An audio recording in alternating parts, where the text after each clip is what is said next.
KI-Stimmen, die sich robotisch anhören, gehören der Vergangenheit an. Ich gebe euch ein Beispiel. Eins von den beiden ist echt, eins ist KI. Unbeliebte Meinung? Ich verzichte lieber auf ein paar schöne Ausflüge, auf einmal Urlaub im Jahr und hab's dafür schön bequem zu Hause.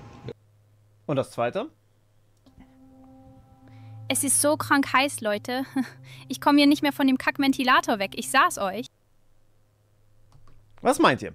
Gut, ist natürlich gemein. Ihr kennt die beiden Stimmen ja nicht. Hier aber trotzdem die Auflösung. Das links ist von TikTok, das rechte hier ist von ElevenLabs Version 3. Habt ihr das leichte Chuckle gehört? Es ist so krank heiß, Leute. Ich komme hier nicht mehr von dem Kackventilator weg. Ich sag's euch. Ich glaube, das überrascht mich momentan am meisten. Okay, aber wie gesagt, ist natürlich gemein, weil ihr die Stimmen nicht kennt. Deswegen habe ich jetzt mich für euch, also 3-mal. Welches von den 3 ist echt und welche anderen 2 sind KI generiert? 10 zahme Ziegen ziehen 10 Zentner Zucker zum Zoo. 10 zahme Ziegen ziehen 10 Zentner Zucker zum Zoo. Und das letzte? 10 zahme Ziegen ziehen 10 Zentner Zucker zum Zoo. Was meint ihr? Schreibt es mir gerne mal unten in die Kommentare. Und bedenkt, ihr habt gerade meine Stimme in einem echten Vergleich. Also die echte. Das ist schon nicht die schwerste Aufgabe, gerade theoretisch. In der Praxis war es natürlich so. Das hier oben war wieder ElevenLabs. Hört sich nicht wirklich nach mir an. Das hier bin ich gewesen. Und das hier ist von Hailuo. Minimax Speech, um genau zu sein. Auch hier kann man seine eigene Stimme klonen. Und das sind genau die wir aus dem letzten Video vielleicht schon kennen oder noch kennen, die auch ein Video-KI-Modell übrigens haben, das ich im letzten Video da auch gezeigt habe. Und auch diesmal sind sie viel, viel günstiger als nicht nur Veo, sondern eben auch ElevenLabs. Aber dazu gleich mehr. War das euch vielleicht ein bisschen zu einfacher? Dann habe ich ein bisschen was, ich sag mal, realistischeres für euch. Wie wäre es denn hiermit? Ah, das offene Meer. Riecht ihr das, Jungs? Das ist der Duft der Freiheit und ein Hauch von Meuterei. Jetzt schnappt euch eure Entermesser und vergesst eure Angst. Heute Abend speisen wir wie Könige oder wir gehen unter wie Legenden.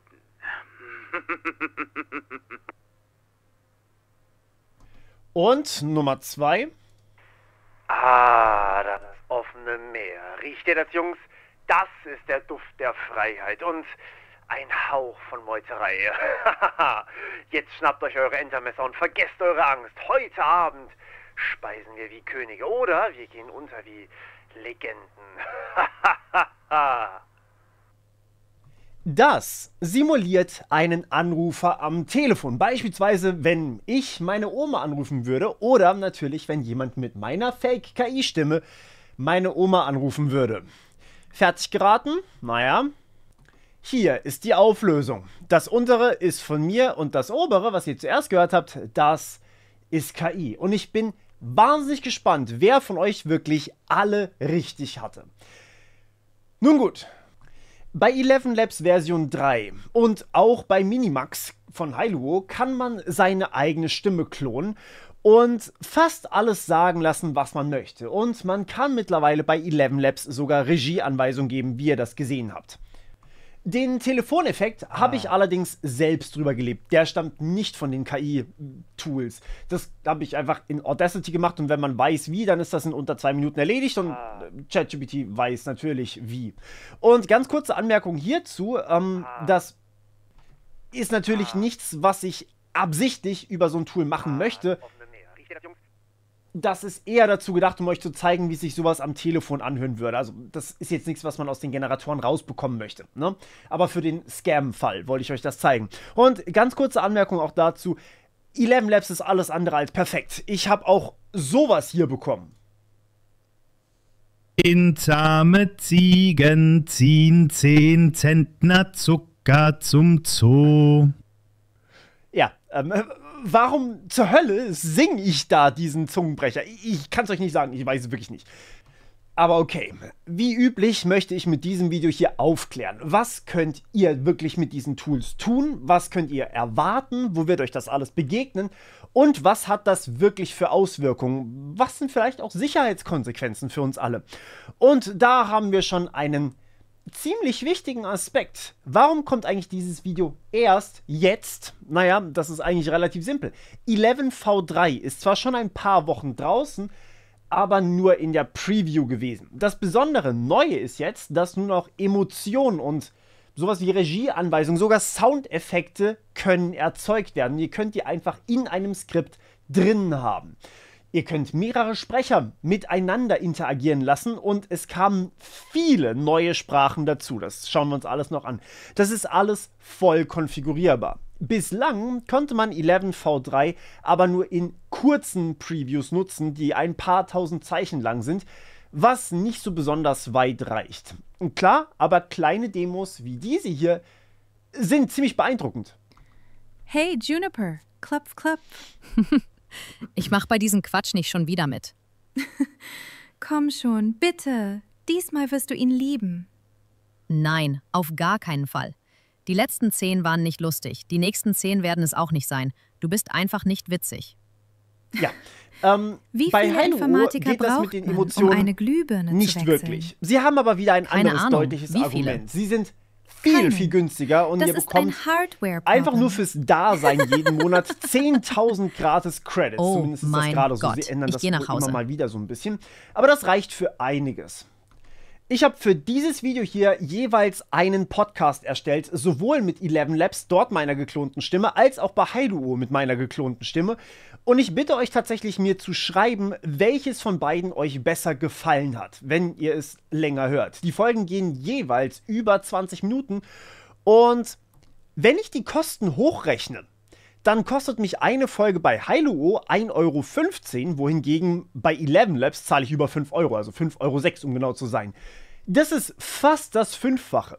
Dennoch werde ich mich hier in diesem Video hauptsächlich um 11 Labs kümmern, weil es eben mehr kann. Mehrere Sprecher. Regieanweisungen gibt es bei Hailuo nicht. Und in einem einzigen Text kann 11 Labs zwischen verschiedenen Sprachen innerhalb des Textes wechseln. Das geht alles bei Hailuo nicht.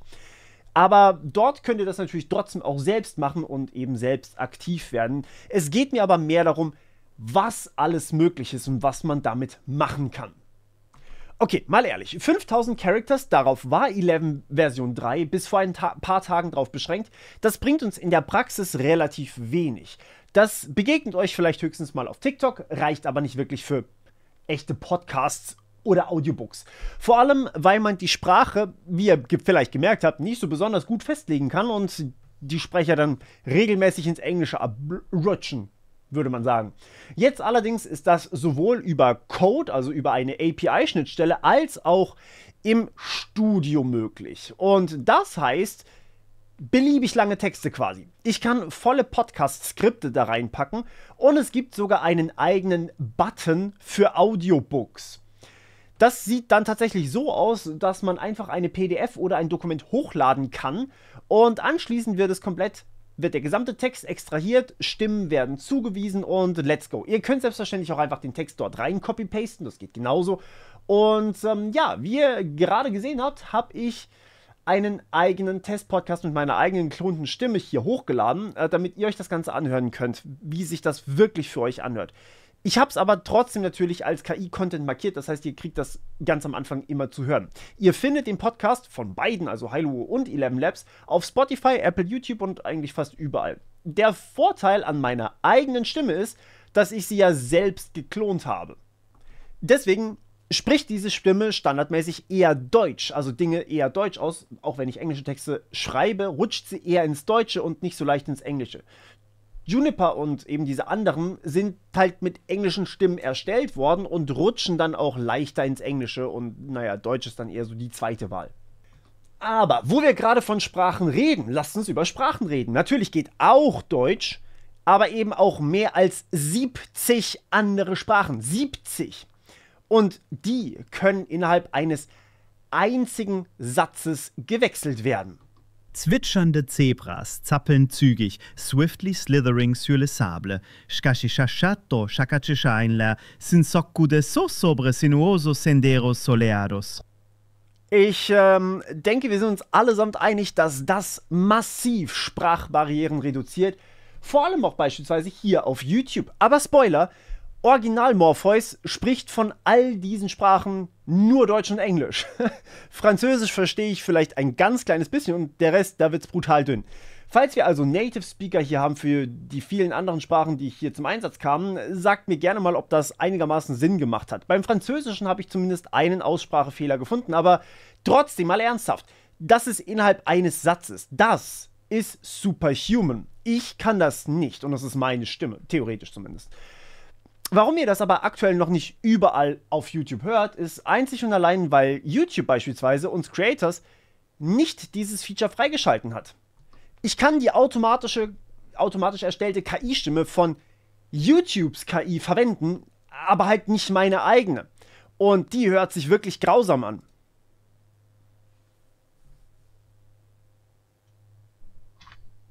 Okay guys, you've asked me several times how I actually program with AI and there are zillions of variations of it that you can do. Ja. Varianten davon, die man machen kann. Aber ich will euch hier die Art zeigen, wie ich. Das Problem ist, ich kann keine eigene Audiodatei bei YouTube hochladen. YouTube erlaubt mir das schlicht nicht.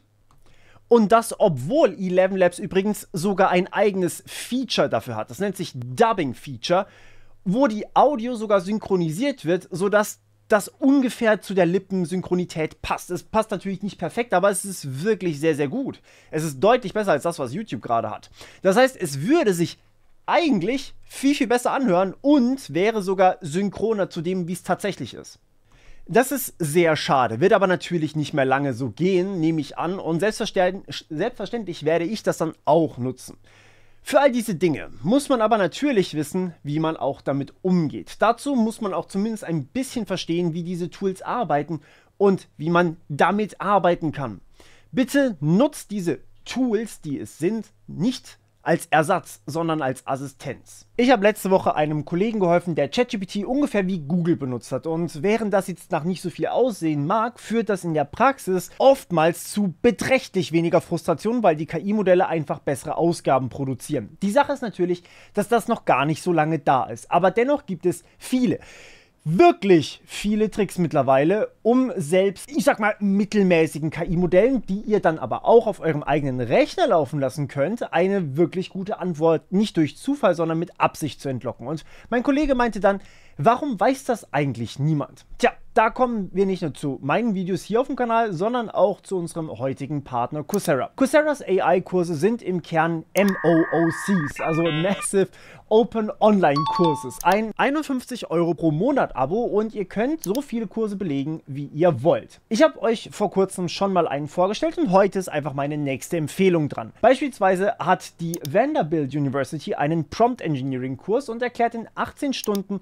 was die meisten durch Trial and Error in fairerweise Monaten nicht lernen. Systematische Prompt-Patterns statt rumprobieren also. Das heißt, ein echtes Muster, nach dem man seine eigene Anfrage an KI verbessern kann und die Fehlerrate dadurch oft deutlich niedriger bekommt. Frei nach dem Motto, wer doofe Fragen stellt, kriegt halt auch oft doofe Antworten. Also stellt man sie eben besser, die Fragen. Auch die Google- und IBM-Kurse sind solide Grundlagen für KI und Anwendungen davon. DeepLearning.ai geht tiefer, kostet dann dementsprechend aber natürlich auch mehr Zeit. Das Ironische, ausgerechnet eben Elite-Unis wie Vanderbilt, die sonst 50.000 € im Jahr kassieren, bieten plötzlich ihre Kurse für einen 50er an.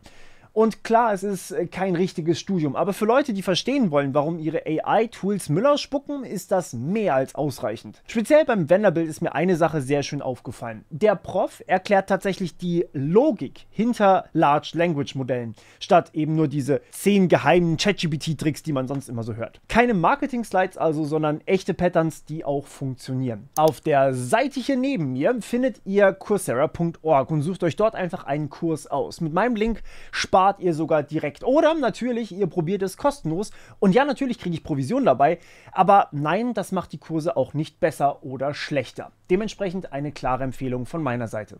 Bei ElevenLabs gibt es aber natürlich noch einige Features mehr. Man kann Stimmen auch in andere Stimmen umwandeln, wobei sie dabei sehr synchron bleiben. Also wenn man irgendwas spricht, dann bleibt das relativ nah am Original dran.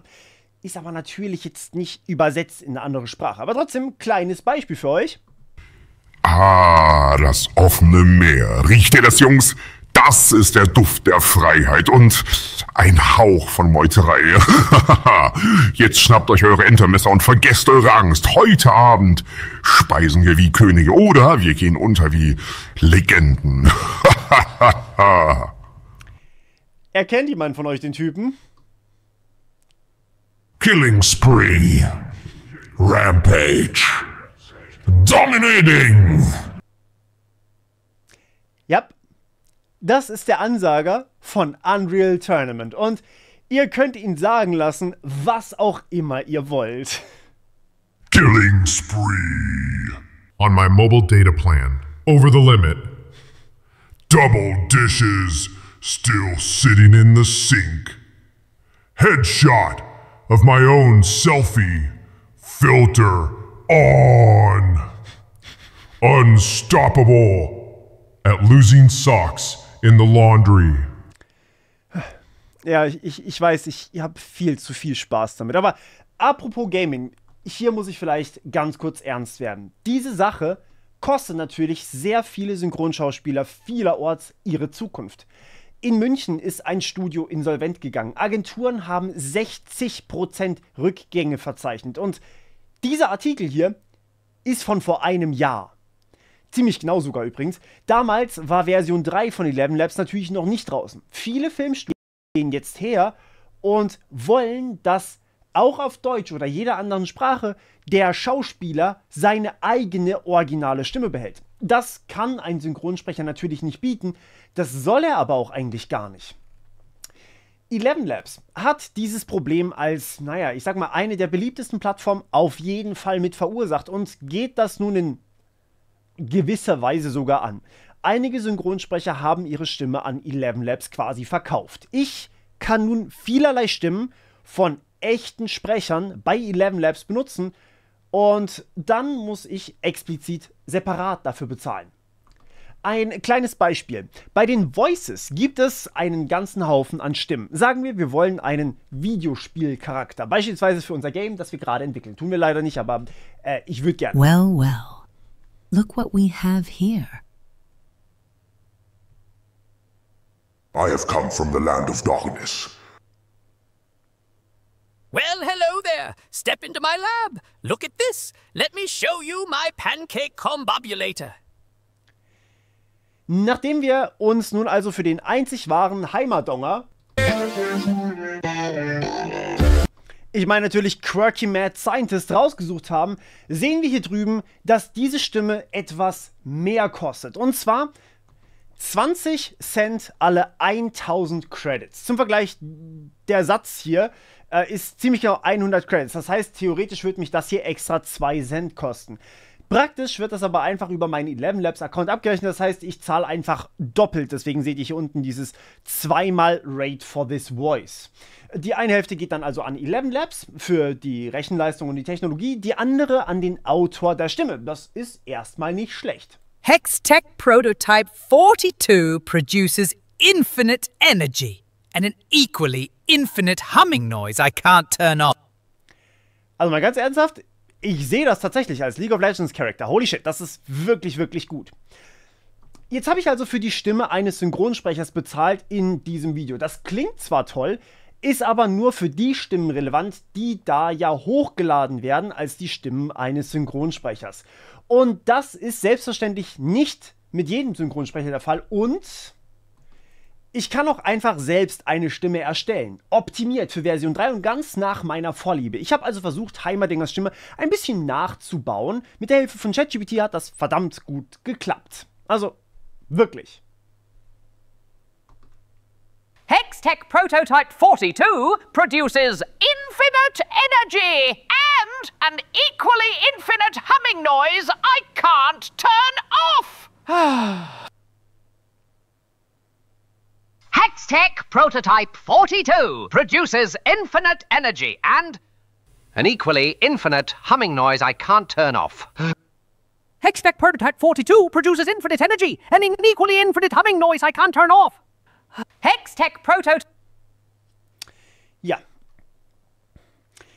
Ich habe für dieses Video also mich nicht unbedingt in Stimmklangwissenschaft eingearbeitet, um diese Stimmen zu erzeugen. Die Beschreibung, die ihr hier gelesen habt, die stammt von ChatGPT und ist besser als alles, was ich hätte machen können dazu.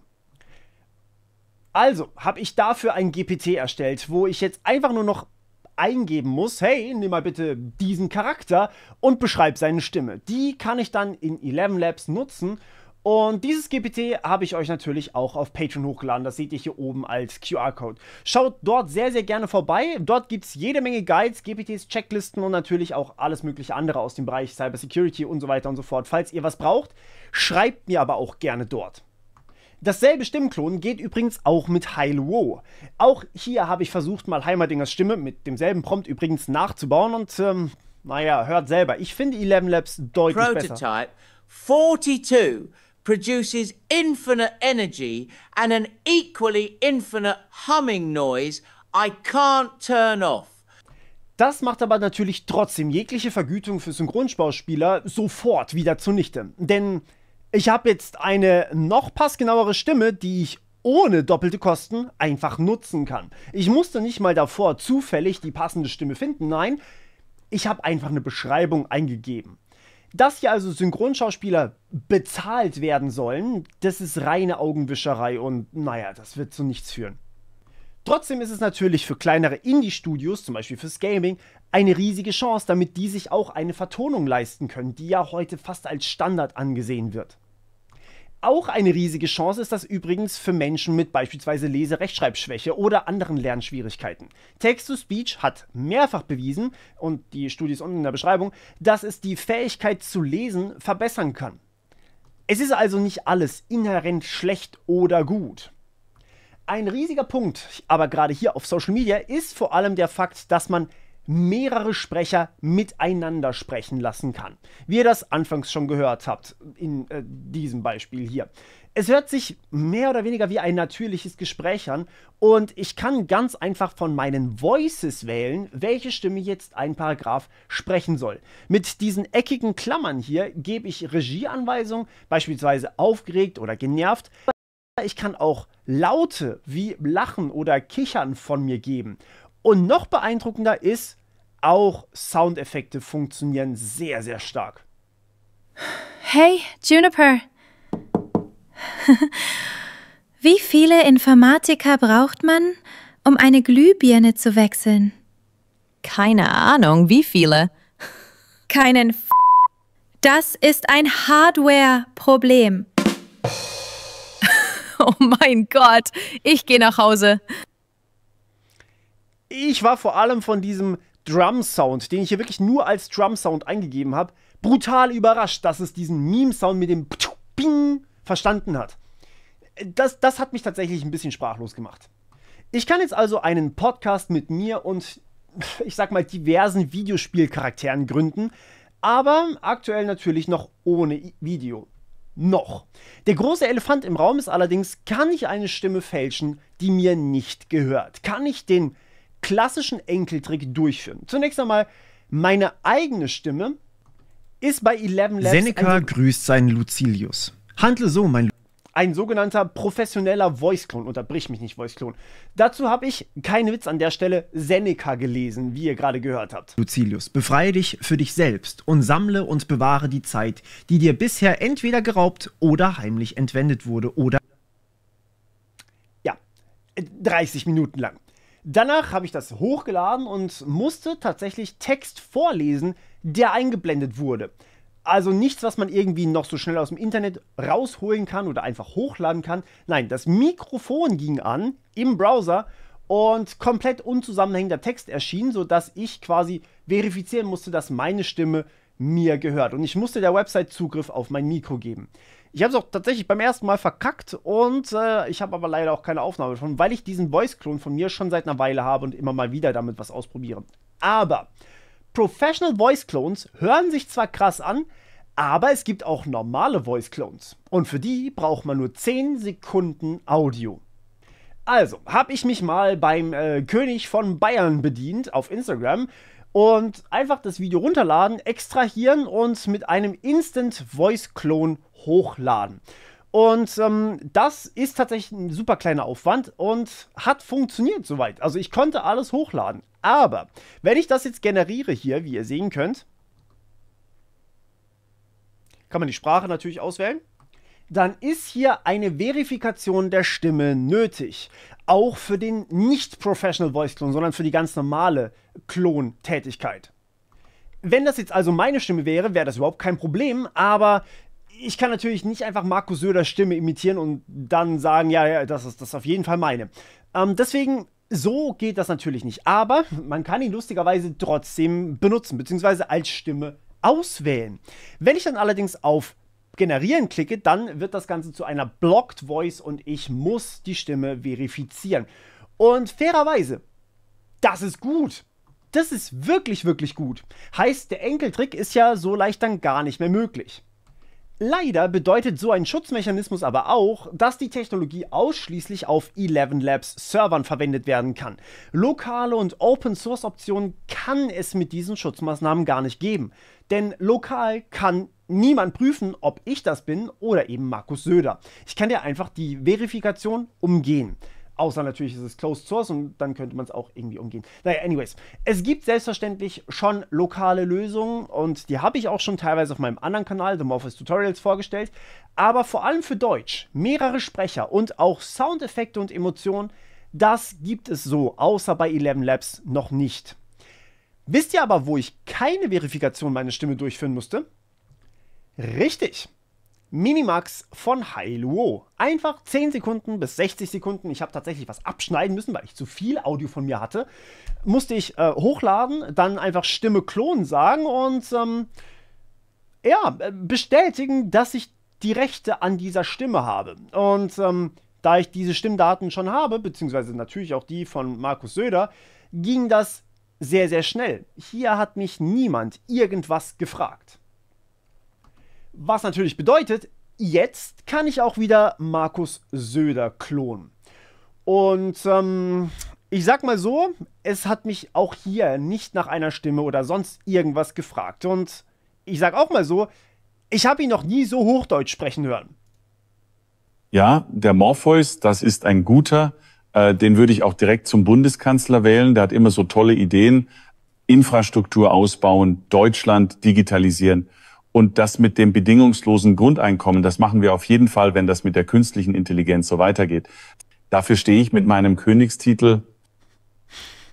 Ja, da ich also versuche, ihn ein bisschen authentischer wirken zu lassen, habe ich das mal in Bayerisch probiert. Und ich als Badenser habe keine Ahnung von Bayerisch, also habe ich ChatGPT gefragt, liebe Bayern, fühlt euch gerne offended. Ja, Maida Morpheus, das ist eine richtige Granate, den dat ich gleich zum Bundeskanzler wählen. Der hat immer so bärige Ideen, die Infrastruktur ausbauen, Deutschland digitalisieren und das bedingungslose Grundeinkommen des ziehen wir auf jeden Fall durch, wenn es mit der künstlichen Intelligenz so weitergeht. Dafür stehe ich mit meinem Kini-Titel. Mit meinem Kini-Titel. Ja, anyways. Ich persönlich muss sagen, die Stimme an sich ist hier verdammt akkurat getroffen. Ich glaube nur, dass das mit dem Bayerischen nicht so gut funktioniert. Also für Akzente, I guess ein Akzent ist gerade ein Echtheitsmerkmal. Naja, für Stimmenklone muss ich aber tatsächlich sagen, ich finde Hailuo mit Minimax noch stärker als ElevenLabs. Und genau dort, bei Hailuo mit Minimax, ist überhaupt keine Verifikation. Also gar keine. 10 Sekunden Audio ist alles, was ich brauche. 10 Sekunden Audio, das habe ich sogar von einigen von euch. Eine einzige Sprachnachricht, die mir jemand schickt auf beispielsweise Instagram, und das tun tatsächlich mehr Leute, als ich dachte, das ist alles, was ich brauche, um eine Stimme zu deepfaken. Ein TikTok, ein öffentlicher Vortrag, ein Gespräch in der Öffentlichkeit, das belauscht wird, reicht aus, um eine Stimme zu deepfaken. Und das ist einfach wahnsinnig wild. Es ist also definitiv nicht alles Gold, was glänzt. Synchronschauspieler gehen natürlich mal wieder leer aus und wer keine KI-generierten Stimmen im Podcast hören will, wird sich vermutlich in naher Zeit nur noch an bereits bekannte Podcasts halten können oder darauf achten müssen, dass es auch eine Videospur zum Podcast gibt. Das ist aber ein Feature, das immer mehr verbreitet ist. Ich verlinke euch das Podcast-KI-Experiment natürlich in der Beschreibung, dann könnt ihr gerne mal gucken, welche Folge euch besser gefallen hat, also vor allem von der Stimme her. Und sowohl die Folge mit Hailuo als auch die Folge von ElevenLabs V3 sind dort. Aber wir haben natürlich auch einen echten Podcast, wo wir selber als Menschen sprechen. Den habe ich euch natürlich auch verlinkt. Dort gibt es auch immer eine Videospur, daher wisst ihr, dass wir das wirklich aufgenommen haben. Und grundsätzlich teile ich aber alles, egal ob Podcast, KI-Experiment oder auch Videos in Instagram Stories. Deswegen schaut da auf jeden Fall gerne vorbei und wir hören uns beim nächsten Mal im Cyberspace. Ciao!